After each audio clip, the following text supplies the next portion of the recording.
Ya, faly miarabatsika rehetra fa lanaka ny pezinay ato amin'ny Fido Pro ndray.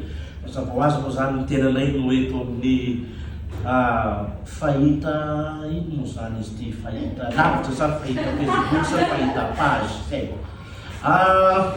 Efa zay mijoro ohatr'izao na mipetraka ohatr'izao na miresaka ohatr'izao misy zavatra ao an-damosinay zany zay nouveauté mazava ho azy. Tokoranantsika niany resaka nouveauté.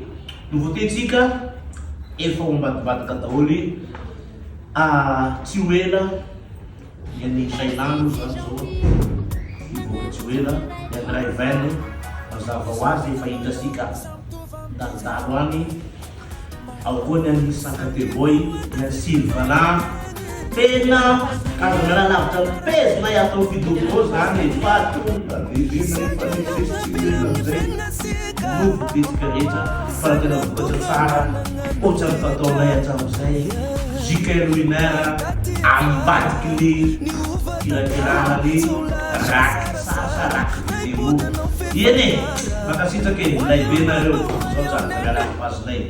Vive la musique c'est la vie c'est la musique. Peace to the production.